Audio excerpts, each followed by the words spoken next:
SP कार्यालय में खड़े ये हैं फाइनेंस कर्मचारी संघ के सदस्य जो पिछले दिनों गढ़ा क्षेत्र में हुई रिकवरी एजेंट की हत्या के बाद अपनी सुरक्षा की मांग कर रहे हैं।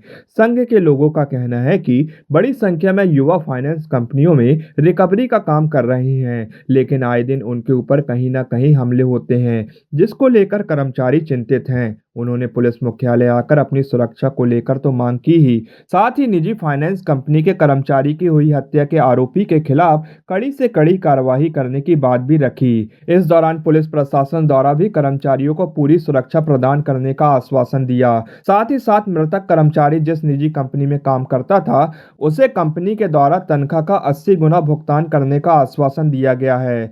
साथ ही साथ 7 लाख रुपए अतिरिक्त सहायता, 10 लाख इंश्योरेंस और बच्चों के पढ़ाई की व्यवस्था की जानकारी भी कंपनी के प्रतिनिधियों द्वारा दी गई।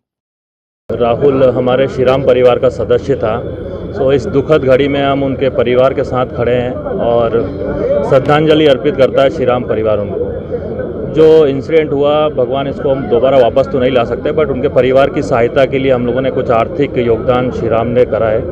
उनका जो मंथली तनख्वाह थी उसके 80 टाइम्स मंथली तनख्वाह उनके परिवार को आर्थिक सहायता दी जाएगी। 10 लाख रुपए का एक इंश्योरेंस कंपनी ने उनका लगा के रखा था, वो था। 7 लाख रुपए एक और हमारा स्पेशल कंपनी के लिए रहता है।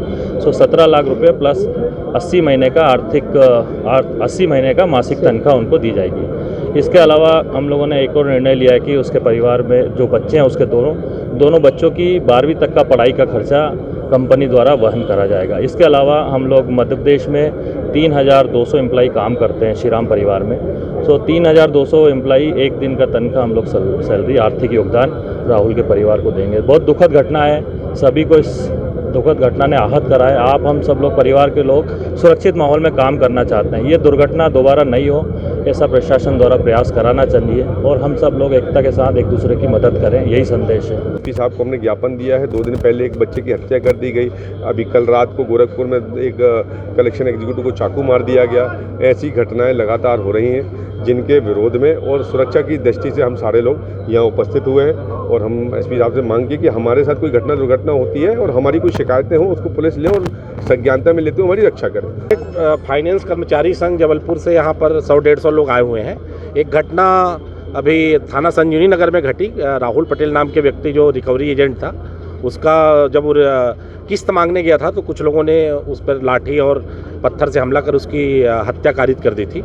और भी ऐसे कुछ घटना ये बता रहे हैं, तो हमने इनको आश्वस्त किया है कि जब भी इनको थाने स्तर पे पुलिस की आवश्यकता होती है या थाना पर कोई मदद नहीं मिलती है तो हम हमारे स्तर पर आए, वरिष्ठ अधिकारियों के पास इनको पूरी सुरक्षा दी जाएगी। और हम इसीलिए देशभक्ति जनसेवा की भावना के लिए ही बैठे हुए हैं। हमने इनको आश्वस्त किया है कि जब भी ये सुरक्षा की मांग करेंगे पूरी सुरक्षा इनको दी जाएगी। ये ज्ञापन हमने इनका लिया है और सभी थाना प्रभारियों को इनको सुरक्षा प्रदान करने हेतु हम एक पत्र भी लिखेंगे।